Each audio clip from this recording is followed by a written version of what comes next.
United Nations Secretary General says the world is heading for a catastrophe unless climate change is prioritized. Climate change is the crisis of our lifetime, is the defining issue of today's world. Scientists believe America's breadbasket could soon be empty, and they're warning a relentless drought is harming the nation's wheat crops. It has been a year of extreme weather, devastating floods in Pakistan, drought in Somalia with millions threatened by famine, and record-breaking heat in the UK. We've got to peak carbon emissions before 2025. There's much less ice here to reflect heat and more exposed ocean. It's much hotter than it used to be. These beluga whales, they're swimming in water. There has been indeed a tendency to put climate change in the back burner, and that is why it is so important. The UN has published today its roadmap for saving the world from the worst of climate change, but it comes with a massive warning. It is now or never.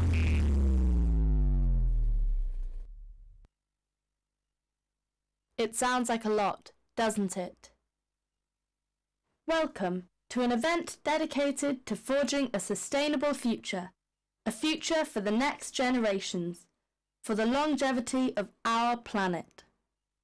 Ladies and gentlemen, please join us as we warmly welcome our distinguished guest to grace the stage, Her Excellency Mariam Al-Muhairi, UAE's Minister for Climate Change and Environment.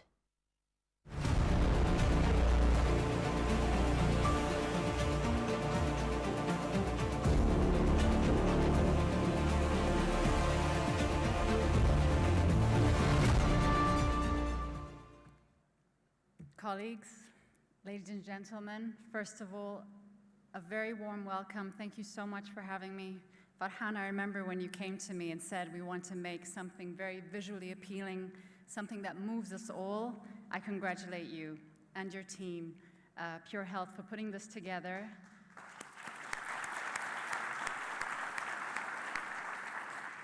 And yes, the house is on fire. I can only say that when we see these visuals, it really moves us to say we must do more, and we're already on a wrong track, but we've got the chance, we still got the hope, we've got technologies that are available to put us back on track. Now, I have a speech here, but to be honest with you, it's just watching what we saw through the tunnel. The only thing we can see is climate change and our health is extremely interlinked. We're very blessed here in the UAE. Not only do we have the political will and the leadership that are so forward-thinking, we have our minds, which are our assets, and we understand that there's so much we have to do with ourselves. We have to change our lifestyles a little bit, reflect a little bit on what we're doing that we could be doing differently in order for the things that we've seen here to decelerate them and make sure that we have a better planet for our children and our children's children. And really, we're in the year of sustainability. We're in the year where we're hosting COP28. Thank you, Your Excellency, Dr. Sultan Al-Jaber, for being here with us today. He's got a big mission on his hands, convening countries together and trying to get everybody to do their part in ensuring we keep our planet cool. Keeping 1.5 degrees alive means we have to reduce our emissions. If you can imagine, we're polluting the air, we're polluting our seawater, we're polluting our water, we're polluting our food. It's all impacting our health. So climate change and our health is inextricably interlinked. And so we have to always see this is not just about what governments are doing or what the private sector are doing, it's all of us as well. We have a big role to play. And you'll be pleased to know as well, and again under the leadership of Dr. Sultan Al-Jaber, at COP28 there will be a health day. And this is because we know that climate change and health are so interlinked together that we have to bring awareness, we have to do more on this as well. I'm sure you saw the news yesterday, a lot of initiatives came out from the cabinet. One of them, and again, I have to thank all of you for your support in this, the UAE announced the third update of the second NDC. Now, NDCs are about countries talking about their nationally determined contributions, which means what are their goals and what are their targets for reducing emissions to help keep temperatures down. And we were able to improve our targets. Last year, we announced a 31% reduction. We were able to improve this now to 40%, which means the UAE is on track on the net zero pathway by 2050. Again, we were the first country in the region to announce a net zero 2050 strategic initiative, because we realize this pathway, it's not just a pathway of reducing emissions, by the way.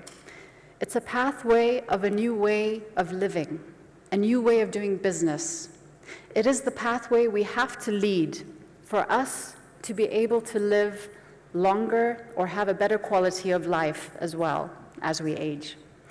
So with this, I want to keep my speech short. Farhan, thank you so much for inviting us. And I think this is a big eye-opener.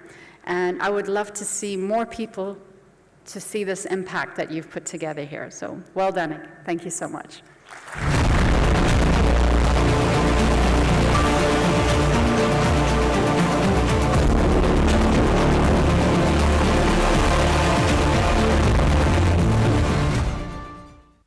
And now, with great honour, we invite our next guest to take centre stage.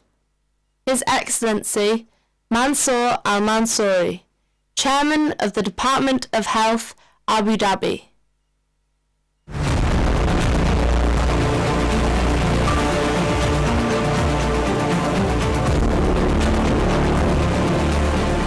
Thank you, and good evening, everyone. It's hard to speak after Her Excellency Mariam, so I'll try my best to meet the bar. And I'm thrilled to be here today.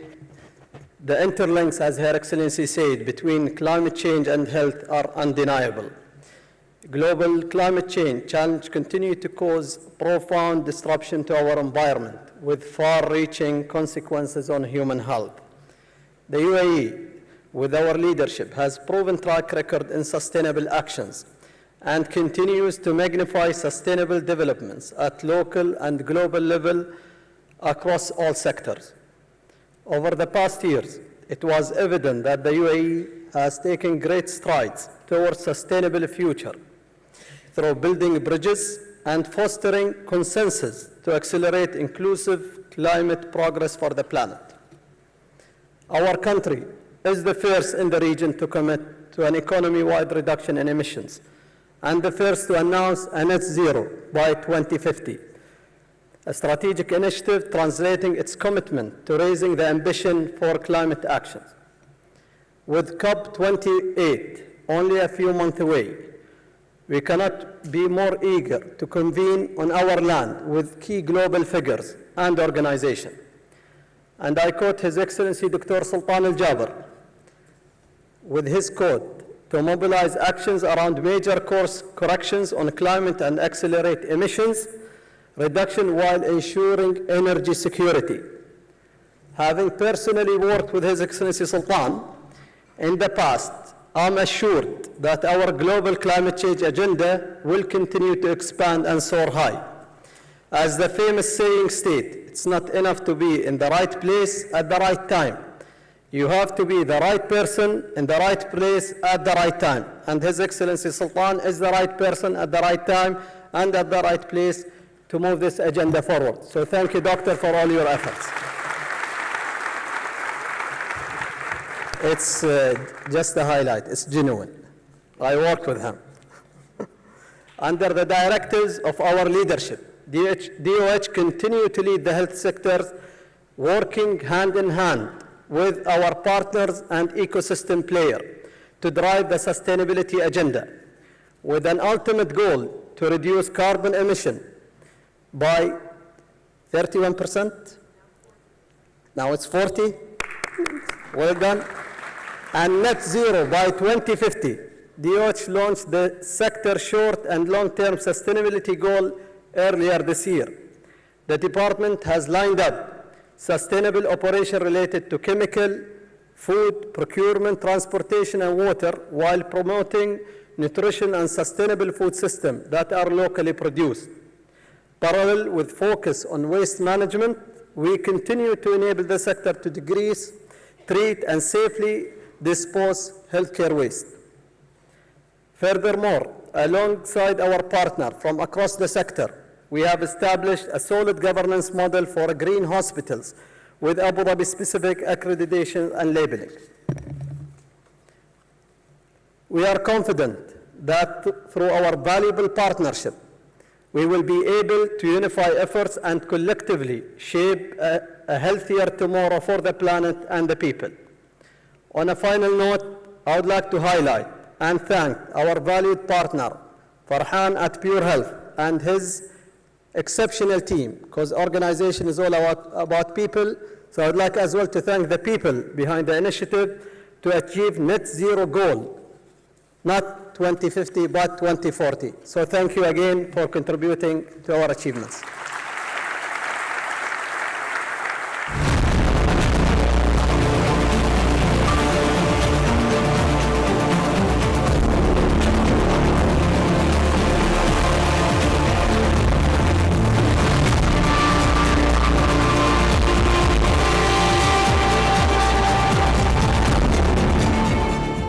Our planet is wounded, and now we need to heal it.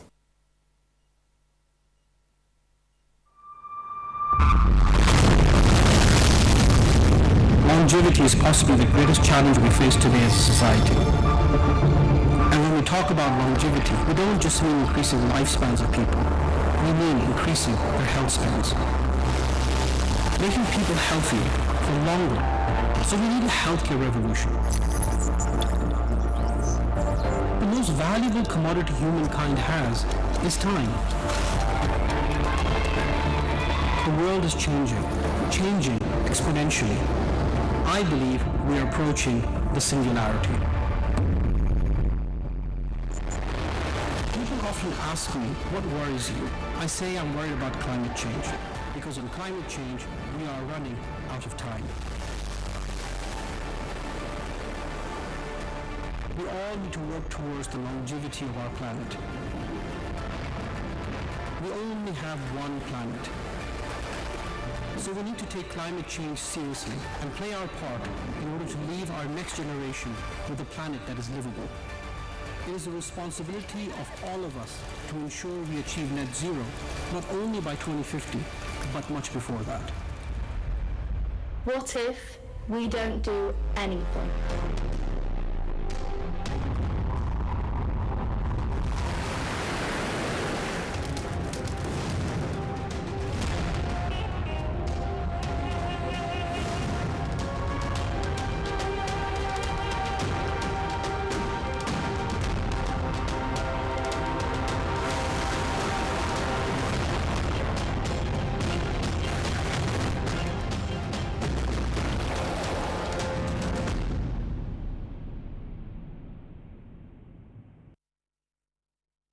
As our journey unfolds, we invite your attention to the remainder of this event, which is replete with both somber reflections and hopeful prospects for our planet.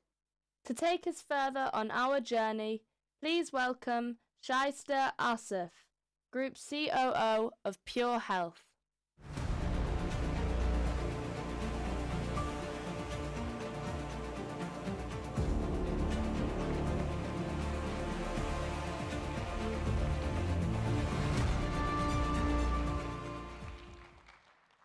Thank you. Before I start, it would be remiss of me not to acknowledge the enthusiasm of the Pure Health family for our esteemed guests. While I am humbled and honored to be speaking here today, but the real heroes sit behind you.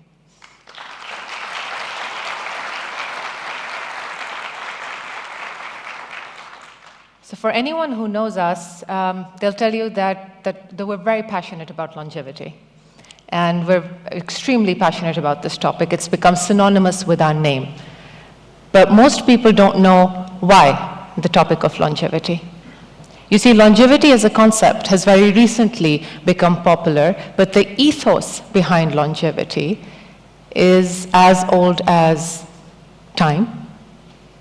In fact, the ethos is time. And why the passion for time? Time is most definitely the most valuable treasure that we have. And God, in all his fairness and glory, has given each one of us this gift equally, without prejudice or preference. If I were to imagine what was on the top of the wish list of the millions of people who came before us, I probably won't have to imagine actually. It was more time. And today, we're in the fortunate position to make this dream a reality for the millions that are going to come after us. You see, we are in an era, in a location, and as Her Excellency, Mariam actually rightly pointed out, where the technological progress is there. The scientific innovation is happening at exponential speed. The mindset is there, and above all, the leadership of this country is visionary and enabling. So in a sense, all the stars are aligned, would you say? And when we speak about time, it's not possible to just talk about longevity of the human body without addressing longevity of the planet. More time for humans without working towards more time for our world. We human beings are completely dependent on the ecosystem that surrounds us, from the air we breathe, to what we eat, to what we absorb. The fact of the matter is, human health spans and lifespans are completely dependent on the planet. In fact, it was the British botanist Arthur George Tansley who coined the term ecosystem in 1937. So his concept encompasses all the mutual interactions of the various living species, all the different organisms with the physical environment, soil, air, climate. So under the idea of Tansley, human beings are just one more component of this ecosystem. Allow me to demonstrate an analogy. The miracle of the human body. It is made up of billions of cells that work collectively in a fashion unknown to them to keep the body intact and healthy. Now, when that body gets affected by trivial ailments like, say, a viral infection, the cells in the body get disturbed, and they notice an imbalance, and the white blood cells start multiplying to fight the infection, and they don't stop till the balance has been restored. The cells know they have to protect the body. Now let's look at a more severe example. The body gets affected by cancer. Cancer introduces abnormal cells in the body which affect the healthy ones till the body eventually perishes, and the cells, completely oblivious to the impact of a body dying, don't even survive mere hours. If anything were to happen to the physical body, the cells will not be able to survive, healthy or unhealthy. Now imagine our planet as a human body, and us human beings being the cells in that body. And while I'm not the first person to give you the bad news, and I certainly won't be the last, but our body is becoming cancerous. If our planet is suffering, we cannot ignore it. It affects us. And as you can see from examples all over the world, if the body is suffering, the cells, we human beings, are dying. There's one flaw in my analogy. The human body needs cells to survive and vice versa. But while we need our planet to survive, the planet doesn't really need us. You see, if you want to save a species, you don't spend the time staring at the bird, in our case, staring at a human to save. You look at the things it relies on to live instead. You ask, is there enough to breathe, to eat, to drink? Does it have enough to survive? We keep talking about climate change, but no matter what happens, the planet will outlive us. It is we who are at risk. It's time we reframe how we think and talk about climate cancer. Our vision is time for humanity.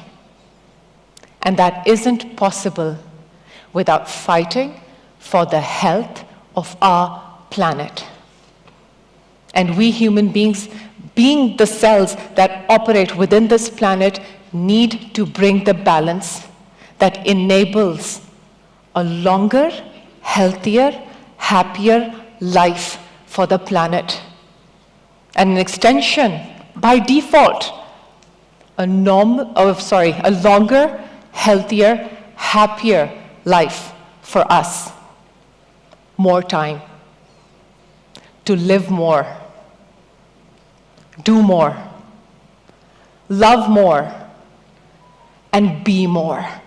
Thank you.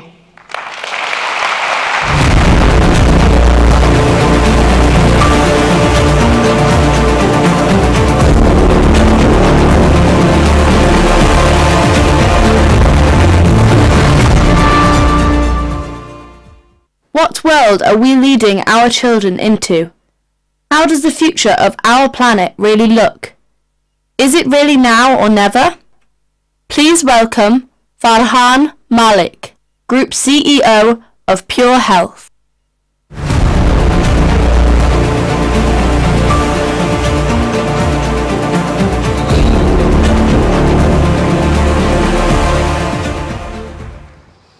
Overconsumption, destruction of forests, pollution of the seas. How is it possible that we, the most intelligent beings that ever walked this planet, are destroying our only home? Yet we continue to destroy it at ever greater speed. You see, the compounded impact of our growing population is now directly threatening our very own existence. Many of times, nature determined how we survived. Now, for the first time, we determine how nature will survive. Consider these facts. 96% of the mammals on our planet today are comprised of us humans and the livestock that we have domesticated. And only 4% is everything else, from elephants to badgers to tigers to bats. So much so that 70% of all birds on our planet today are now domesticated poultry. You see, since the 1970s, we have lost 60% of vertebrate species and 80% of insect species. As we lose species, we also lose the extraordinary capacity of natural systems to breathe life into the resources that allow us to live at a fundamental existential level. But do we care? Each year we waste 1.3 billion tons of food, which is equivalent to 1/3 of the annual food supply. And we only recycle 9% of all plastics. That means unless it's been burnt, every single piece of plastic ever made still exists on this planet and is probably inside us or inside our children in some form.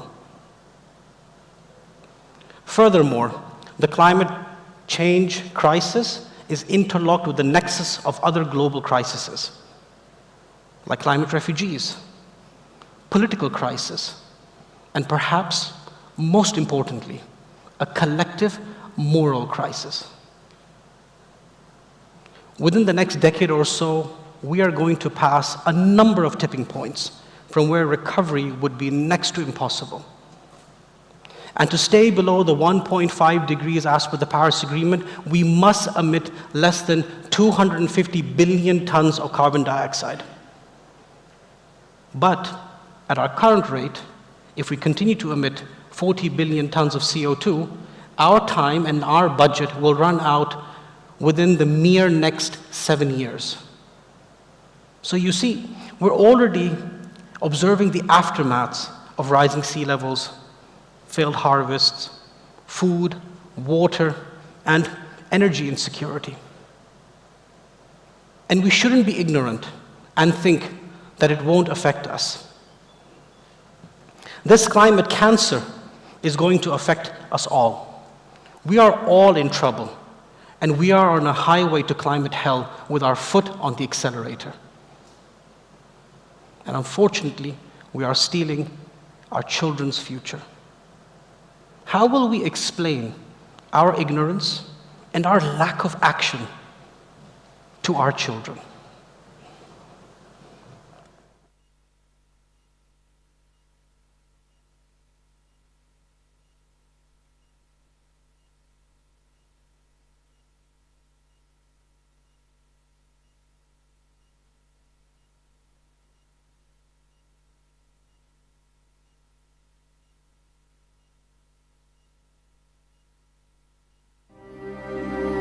We live the future you have created. You have failed us. Our world is unlivable. Our childhoods stolen. Stolen forever. What happened to your promises? What happened to our future? Our lands are bare. Our oceans dry. The world is burning.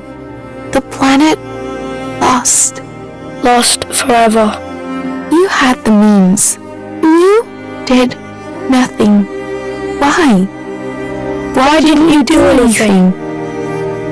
You robbed us of our tomorrows. Our dreams are barren, wasted, gone. Gone forever. Your ignorance has condemned us to days of darkness. A life not worth living. A world without hope. How could you abandon us? Is this your legacy? How dare you be so selfish? How dare you?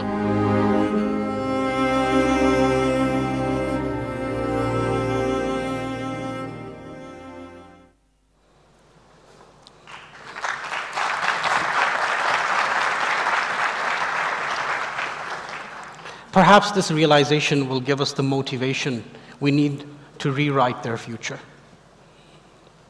As far as we know, on our planet, there have been 5 major events of mass extinction.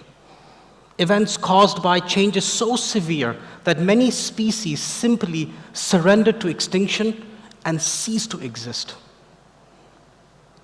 We watch cartoons about some of these creatures and have toys to remember them with. And the hard reality right now is that we're in the midst of Earth's 6th mass extinction. One every bit as profound and as far-reaching as that which wiped out the dinosaurs. Shaista rightly pointed out, this fight for climate change is actually a fight for our survival.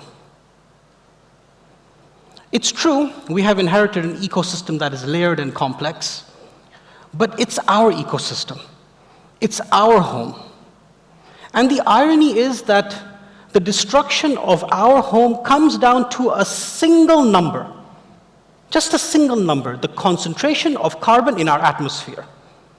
A single unit of measure that determines global temperatures. And the change in that one number defines our relationship with our planet.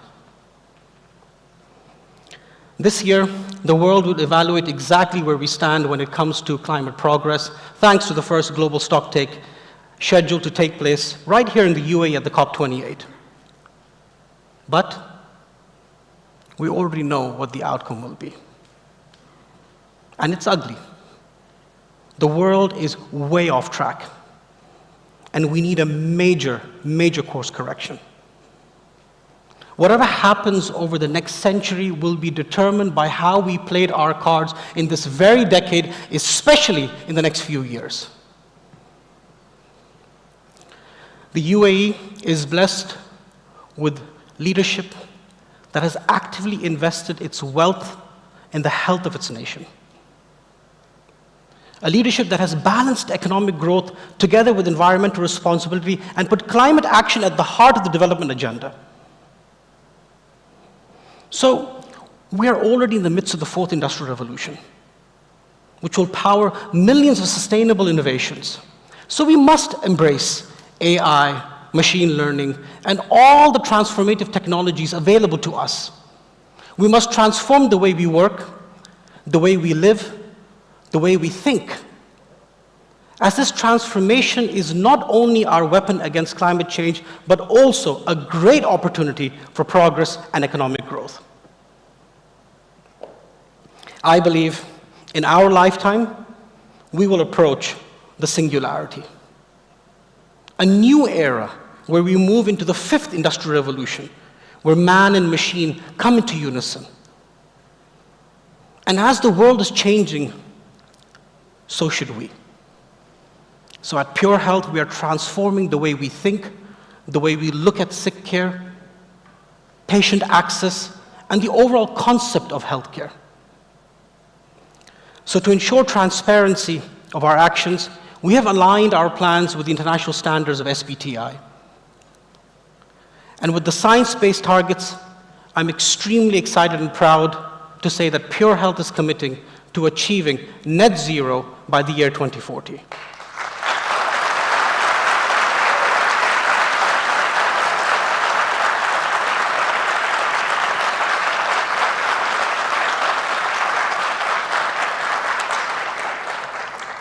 This commitment reflects our dedication to two core objectives.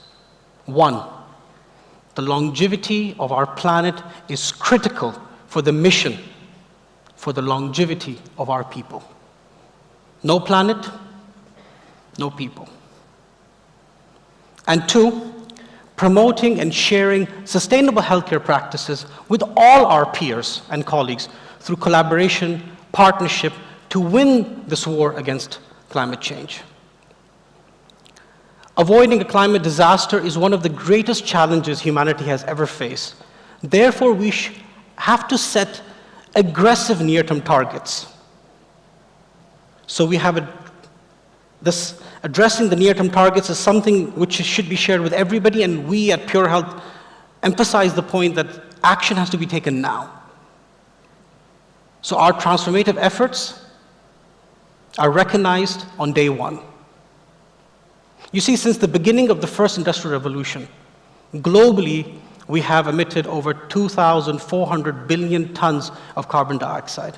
And to honor the Paris Agreement, we collectively, and I mean collectively, need to reduce our emissions within a very, very short time span. Which is why at Pure Health, we are committing to powering our operations with 100% renewable energy by the year 2027.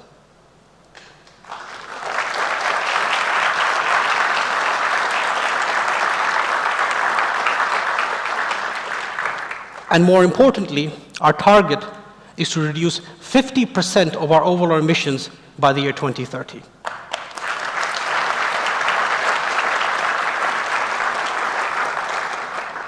I can proudly say that Pure Health is the first and only healthcare company in the Middle East that is part of the United Nations-backed Race to Zero initiative. And we collaborate with a pantheon of global networks of like-minded organizations to ensure that our actions are meaningful, collaborative, and more importantly, globally aligned. Many of you know that there has been a consolidation of healthcare assets within Pure Health. And that has resulted in all of these assets working collectively towards a single vision of longevity, something that wasn't there before. So our teams have been working tirelessly over the last 2 years to build a comprehensive roadmap, and our decarbonization roadmap unites technology at every aspect of how we work, moving away from the traditional brick and mortar way of delivering healthcare to our vision of taking healthcare to the cloud, delivering care to the edge, personalized to each individual to ensure we keep them healthy and prevent them from becoming sick. I often think to myself, what would the world look like in 20, 30, 40 years from now? We saw a glimpse earlier if we do nothing to overcome this crisis.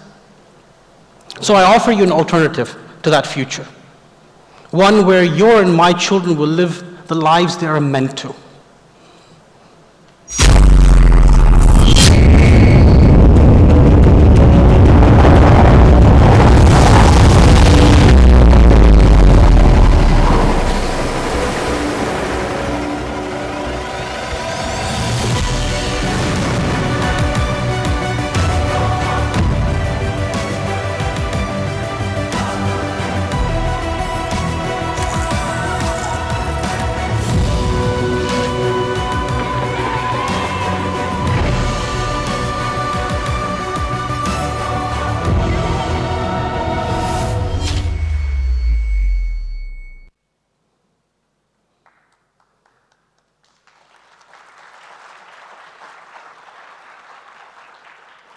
You know, there are moments in history when humanity comes together to stand to a common threat. And most recently, we collectively, and I mean collectively, fought a viral pandemic. And while we may have won that battle, we must now rise together to fight the threat of this climate war. It's a remarkable time to be alive. But unlike other generations in human history, we carry a great responsibility to act decisively. Because no other species has been as remotely, as clever, or ingenious as us human beings. So let us live up to that universal stature. It comes down to this. The generation that will follow will look back at this very moment and ask one simple question. Did you do everything in your power to leave a better future for us? I have every reason to believe that that answer can be yes. So for the sake of our children's future, let us begin the work that will witness a wonderful recovery to a wonderful world towards the longevity of our planet. Thank you.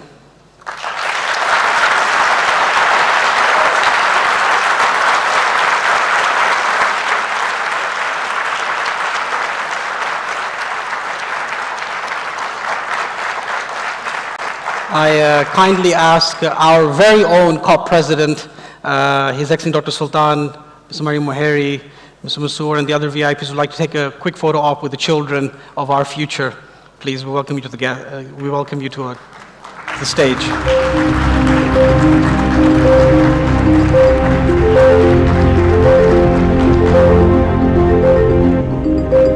Mr. Bassett?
Ladies and gentlemen, thank you for your attention and thank you for your time. Let us join forces and collectively reshape the world for a brighter tomorrow, for a promising future for generations to come, where people live happier, healthier and fuller lives.